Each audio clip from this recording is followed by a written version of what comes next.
আসসালামু আলাইকুম। হাই, আমি জামিল। এই মুহূর্তে চলছি পাকুন্দিয়া থেকে কিশোরগঞ্জ মুখী যে হাইওয়ে রোড, এই রোডে। আর এই রোডের যে এত সুন্দর চমৎকার ভিউ এখন হয়েছে, আর এই যে সুন্দর রোডের যে কালারিংটা, দুই পাশে সবুজ শ্যামল সুজলা সুফলা শস্য শ্যামলা বাংলার এই প্রাকৃতিক পরিবেশ, প্রাকৃতিক সৌন্দর্য, এটা মুগ্ধ হয়ে পড়ি আমি। আর এই যে ব্রিজ কালভার্টগুলা বা ব্রিজগুলা যে সুন্দর করে কালার করছে, এই রাস্তাটার সৌন্দর্যটা অসম্ভব ভাবে ফুটে উঠছে। দুই পাশে যে কলা গাছ, সারি সারি কলা গাছ, সুন্দর একটা পরিবেশ। এই সমস্ত জায়গায় বিকালে এসে আসরের পর থেকে মাগরিব পর্যন্ত বসে যদি একটু সময় পার করা যায়, এতে যে আপনি পিওর একটা অক্সিজেন পাবেন এবং প্রশান্তি পাবেন, এটা আপনি ভাবতেও পারবেন না।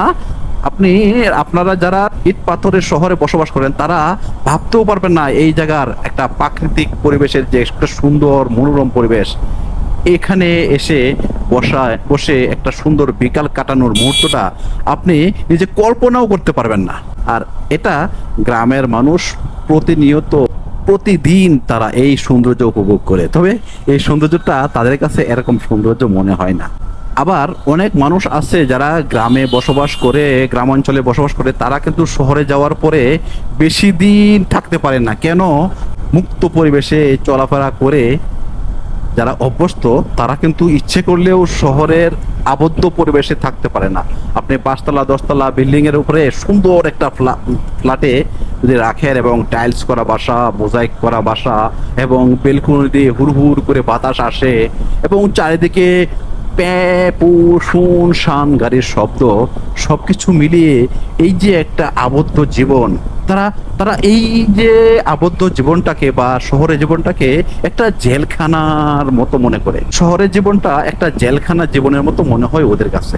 আর যার কারণে অনেকেই দেখবেন ঢাকা শহরে বিভিন্ন প্রয়োজনে, অথবা ছেলে সন্তান যাদের ঢাকা শহরে সেটেল হয়ে গেছে, তাদের কাছে বেড়াইতে যায়, তারা কিন্তু বেশি দিন থাকতে পারে না এবং থাকে না। নানান অজুহাত দিয়ে, কাজের অজুহাত দিয়ে কিন্তু ওখান থেকে চলে আসে। অনেকে তো মুখ ফুটিয়ে বলেই ফেলে যে আমি এখানে আর থাকতে পারছি না, আমার দম বন্ধ হয়ে আসতেছে, আমাকে বাড়িতে পাঠাও। আর প্রাকৃতিক সৌন্দর্য উপভোগ করতে কে না চায়? প্রাকৃতিক সৌন্দর্য, প্রাকৃতিক পরিবেশ সব মিলিয়ে এই সৌন্দর্যটা, এই পরিবেশটা আমি হরহামেশা উপভোগ করতে পারি যারা গ্রামে বসবাস করি। আর আমি ব্যক্তিগতভাবেও 2008, 9, 10 সালের কথা বলছি। 11 সালে যেহেতু আমি কিশোরগঞ্জ চলে আসি, 8, 9, 10-এর কথা বলছি, যখন ঢাকা শহরে চলাচল করতাম, তখন ওই ঢাকা লালবাগ থেকে গুলিস্তান আসতে আমাকে অনেক অনেক সময় পোহাতে হতো জ্যাম জটের কারণে, বা যদি কোনো কারণে, যেহেতু তখন একটা পত্রিকার সাথে জড়িত ছিলাম, আর ওই পত্রিকার কোনো কাজে যদি কোথাও যাওয়া লাগতো, মোট কথা একটা দিন শেষ হয়ে যেত। দেখা গেল অনেক সময় একটা সাক্ষাৎকার আনতে আমি লালবাগ থেকে যাইতাম হলো ধানমন্ডির দিকে যাওয়া এবং আসা, যে পরিমাণ সময় আমাদের নষ্ট হইতো, এতে অতিষ্ঠ হয়ে পড়তাম। আর যার কারণে কিন্তু ঢাকার শহর ছেড়ে চলে আসি কিশোরগঞ্জ, আমার নিজ এলাকায়। আর আলহামদুলিল্লাহ, কিশোরগঞ্জের এই প্রাকৃতিক পরিবেশ, সুন্দর মনোরম পরিবেশ দেখে আমি মুগ্ধ, এবং আলহামদুলিল্লাহ অনেক ভালো আছি। তাছাড়া যেহেতু আমি বাইক রাইড করি, বাইকে চলাচল করি, এই কারণে আরো বেশি তৃপ্তি পাই, কেননা প্রত্যেকটা জায়গার সৌন্দর্যটা আমি ভালোভাবে উপভোগ করতে পারি।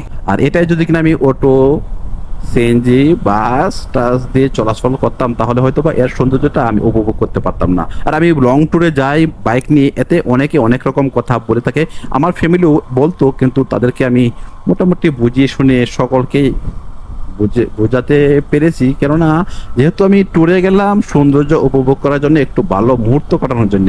আর যদি কিনা আমি বাসে বা ট্রেনে করে যাই, তখন রাস্তার প্রত্যেকটা মুহূর্ত, প্রত্যেকটা সৌন্দর্য আমি উপভোগ করতে পারতাম না।